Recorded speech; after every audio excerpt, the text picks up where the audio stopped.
तो hello traders, फिर से हम आ चुके हैं निफ्टी 50 के चार्ट पर। बात करेंगे कल के लिए, कल का मार्केट कैसा रहने वाला है और FIS की क्या एक्टिविटी है हम वो भी चेक करेंगे और कल का एनालिसिस कर लेंगे। तो कुछ बातें हैं जो मैं बोलना चाहता हूँ जिस कारण मार्केट गिरा है। आज मार्केट गिरा नहीं, इसको क्रैश कहा जाएगा। क्रैश है आज का मार्केट। क्यों क्रैश है? मैंने कल क्लियरली बता दिया था कि अमेरिका कह रहा है कि हमने ईरान के सारे जो है हथियार, मिसाइल सब ख़त्म कर दिए हैं। ठीक है, अब ईरान जो है लंगड़ा हो चुका है। ठीक है, लेकिन ईरान कह रहा है कि हम तो 6 महीने के लिए जंग लड़ने के लिए तैयार हैं। भाई आज तुम कह रहे हो कि ख़त्म हो गया, नहीं, शुरू तुम किए हो, ख़त्म हम करेंगे। मैंने कल भी ये बात बताया था कि भाई साहब अभी जंग चलेगी। अभी जंग चलेगी। और यही जो है स्ट्रेट ऑफ हॉर्मुज़, अगर ईरान ने कह दिया, अगर इधर से उधर थोड़ा एक्टिविटी दिखाता है ना तो उसके ऊपर हमला हो जाएगा। ठीक है, तो भाई साहब इस जंग में फ़ायदा किसी का हो ना हो, लेकिन रसिया और चाइना का फ़ायदा प्रॉपर हो रहा है। भाई मज़ा वही लोग ले रहे हैं। काश हम, कहना तो ज़रूरी है कि काश हम ईरान के साथ टिके हुए रहते, जैसे हमारे सदियों से उनके साथ ताल्लुक़ है। अगर रहते शायद हमें भी ये तेल और सिलेंडर वगैरह जो भी है ये सब कमी दिख रही है, शॉर्टेज दिख रही है, तो ये हमें इसका सामना नहीं करना होता, लेकिन करना पड़ रहा है क्योंकि हमने अहम टाइम पे जो है ना गलत डिसीजन ले लिए हैं। ठीक है, जंग से पहले हम इजराइल गए हैं, इसी कारण जो है ईरान हमसे खफा है। और स्ट्रेट ऑफ हॉर्मुज़ सिर्फ ईरान जो है सिर्फ चाइना को ही अलाउ कर रहा है। तुम बिंदास तेल खरीद सकते हो, ले जा सकते हो, आ सकते हो। ठीक है, तो उसका मज़ा है भाई। और रसिया के ऊपर सब पाबंदी लगा रहे थे तो हमने उससे भी ताल्लुक़ तोड़ दिया। अब बताओ, रसिया हमें कह रहा है कि तुम्हें तो हम सस्ते में तेल नहीं देंगे। तो ये है हाल। ठीक है, तो जो बात सच है भाई बोलना चाहिए। और रसिया आप सबको तेल दे रहा है, पैसा वो भी दबा के कमा रहा है अभी। ठीक है, तो यही हाल है। बीच में असल हम फंस जाते हैं, हम कोई एक डिसीज़न नहीं ले पाते हैं कि हम किसके साथ खड़े हैं, किसके साथ नहीं हैं। ठीक है, तो ये हाल देखने को मिल रहा है। तो मार्केट गिरने का यही रीज़न है भाई कि ईरान थम नहीं रहा है, ईरान हमले पे हमला किए जा रहा है। लेकिन अभी अमेरिका से ये खबर आ रही है कि भाई जो क्या कहते हैं, जैसे मिसाइल को रोकने के लिए क्या बोलते हैं, इंटरसेप्टर कहते हैं ना, इंटरसेप्टर जो है वो ख़त्म, उसका शॉर्टेज है सब में, सारे कंट्री में। दुबई में अभी रात को हमला किया है, अभी दिन में हमला हुआ है। ठीक है, तो ये हाल है भाई। अभी लेने के देने पड़ गए हैं किसके? अमेरिका और इजराइल के। इजराइल में धुआंधार हमला हो रहा है, ईरान रुक नहीं रहा है। ईरान को हल्के में मत लो, ईरान बहुत मजबूत भाई हो गया है। हालांकि उसका वैसे माना जाता है कि वो बहुत गरीब है, लेकिन नहीं भाई, वो हथियार में बहुत आगे हैं। ठीक है, तो वो अभी ईरान ही जब चाहेगा तभी जंग ख़त्म होगी। अभी इसी कारण जो है क्रूड ऑयल में देखो आग लग चुकी है भाई। ठीक है, क्रूड ऑयल बहुत आगे बढ़ चुका है भाई, बहुत बुलिश है वो, बहुत 8, 9, 10%, 20%, 30% तक ऊंचाई पे चल रहा है। तो लाजिम है, जाहिर सी बात है कि मार्केट तो गिरना ही है भाई, गिर रहा है मार्केट। ठीक है, 2 दिन हमें दिखाया कि हम ऊपर जाने की कोशिश कर रहे हैं, लेकिन घूम फिर के आज देखो एकदम शार्प सेलिंग आई हुई है भाई, लगातार गिरता ही गया है। ठीक है, तो ध्यान रखना ही, इसीलिए मैं कहता हूँ भाई लाइव मार्केट में जो दिखेगा उस हिसाब से हमें काम करना होता है, नहीं तो हम बेवजह फंस जाएंगे। हमारे इतना बड़े फंड होते नहीं हैं रिटेलर्स के पास कि हम लोग झेल पाएँ। ठीक है, इसीलिए है देख सुन के ट्रेड कीजिए और BTST ना करें। ठीक है, नहीं तो फिर किसी काम के नहीं रहेंगे आप। ये मैं पहले से ही कहता हूँ, हालांकि मेरा कोई यूट्यूब सब्सक्राइबर ज़्यादा है नहीं, 2-4 बंदा देखते हैं। मैं कह दे रहा हूँ भाई, अगर कुछ जानकारी चाहिए या कुछ नया अपडेट चाहिए तो आप लोग कमेंट में कीजिए। ठीक है, कि कब क्या न्यूज़ आता है, ताकि मैं आपको उससे आगाह कर सकूं। ठीक है, तो ये हाल है। तो कल मार्केट का कहना मुश्किल है कल क्या होगा, लेकिन भाई मार्केट कल भी गिरने का संभावना दिख रहा है।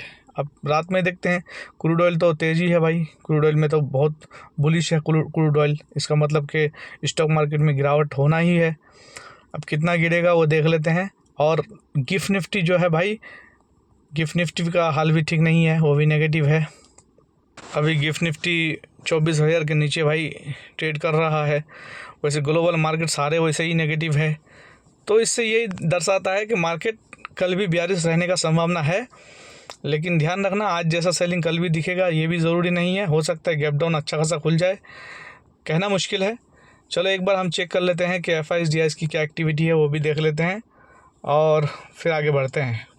देखिए भाई, कैश में जो है 6267 करोड़ की सेलिंग है, ठीक है, FIs की तरफ से, और DIs की तरफ से 4965, यानी कि FIs जितना सेलिंग किया है कैश में उससे कम ख़रीदा है DIs वालों ने, ठीक है, ध्यान रखना ये बात को। फ्यूचर में क्या है, फ्यूचर में 3034 करोड़ की भी सेलिंग है, ठीक है, इसमें भी सेलिंग है, कल तो बाइंग था, तो यही हाल है। और ऑप्शन में 2956 करोड़ की सेलिंग है, तो ऑल ओवर यहाँ नेगेटिव है मामला, ठीक है। और रुपया भी कमज़ोर है, 92 के ऊपर सस्टेन कर रहा है, तो समझ लो कि ऑल ओवर जो है नेगेटिव ही नेगेटिव है, कोई पॉजिटिव का संकेत नहीं है, ठीक है।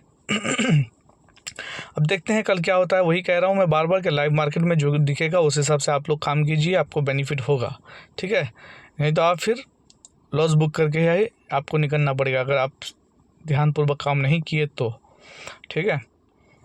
तो मैं रिमूव कर देता हूँ इंडिकेटर वगैरह, फिर बताता हूँ कि कल कहाँ तक क्या हो सकता है। देखिए, फर्स्ट सपोर्ट मैं रखा हूँ 23,824, इसको तोड़ देता है तो 23,696 तक मार्केट दिखेगा, इसको भी तोड़ दे तो 23,542 तक मार्केट आ सकता है, लेकिन यहाँ से बाइंग आने की संभावना तो है, लेकिन कहना मुश्किल है क्योंकि मार्केट अभी नेगेटिव है भाई, साफ सीधी बात।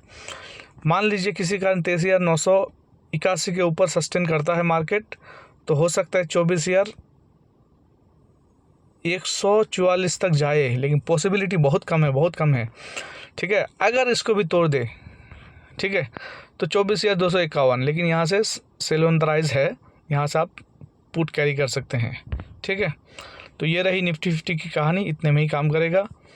हो सकता है मेरा व्यू कल के लिए भाई नेगेटिव रहेगी, बाकी आप समझे, लाइव में जो दिखेगा उस हिसाब से काम करना है। मैं ओनली अपना एक्सपीरियंस शेयर करता हूँ, ठीक है, इस हिसाब से आप अपने हिसाब से काम कीजिए, ठीक है।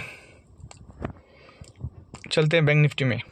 मैं आ चुका हूँ बैंक निफ्टी के चार्ट पर। बैंक निफ्टी का फर्स्ट सपोर्ट मैंने रखा है 55,570, इसको अगर तोड़ देता है तो 54,900 तक मार्केट दिख जाएगा, ठीक है। इसके नीचे, अगर इसके नीचे चला जाता है, इसको तोड़ देता है ये सपोर्ट को, तो फिर 54,296 तक भी जा सकता है, लेकिन यहाँ से बाइंग आने की पूरी संभावना रहेगी, ठीक है। और रेजिस्टेंस की बात करूँ 56,271, इसको अगर तोड़ देता है तो 56,737 तक मार्केट जा सकता है। अगर इसके ऊपर सस्टेन करे तो 57,217 तक हो सकता है जाए, लेकिन पॉसिबिलिटी बहुत कम है, बहुत कम है, ठीक है। तो यही है कल के लिए एनालिसिस बैंक निफ्टी का। चलते हैं सेंसेक्स में। सेंसेक्स की क्या कहानी है वो देख लेते हैं। देखिए, कल है सेंसेक्स की एक्सपायरी, ध्यान रखना कल बहुत बड़ा अपॉर्चुनिटी रहेगा, ठीक है। तो कल ध्यानपूर्वक काम कीजिए, दिन भर में 1-2 ट्रेड लीजिए, लेकिन देख सुन के लीजिए भाई, ये नहीं कि बस निकल जा रहा है मौका नहीं निकलता है, मौका आपका निकल जाएगा, ध्यान रखना, ठीक है। तो कल ध्यानपूर्वक काम कीजिए, कल अपॉर्चुनिटी रहेगी बहुत अच्छा खासा।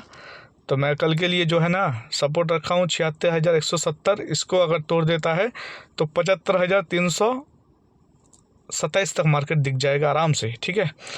लेकिन इसको भी तोड़ दे तो 74,292 तक भी मार्केट जा सकता है कल, पॉसिबल कल है, ठीक है। और रेजिस्टेंस की बात करूँ तो एक सेकंड, रेजिस्टेंस हो गया 77,398, इसके ऊपर अगर रहे तो 78,324, जो पॉसिबिलिटी बहुत कम है। अगर रहे इसके ऊपर, इसको अगर तोड़ के ऊपर सस्टेन करे तो फिर इसके ऊपर आप मार्केट बुलिश हो जाएगा, क्योंकि ये अच्छा खासा रेजिस्टेंस है, ठीक है। इसको अगर तोड़ता है तो बुलिश हो जाएगा मार्केट, उसके बाद जा सकता है 79,047, जो बिल्कुल पॉसिबल नहीं है कल के लिए। कल के लिए मेरा भी ऑल ओवर नेगेटिव ही रहेगा, ठीक है। तो आज के लिए इतना है, थैंक यू वेरी मच।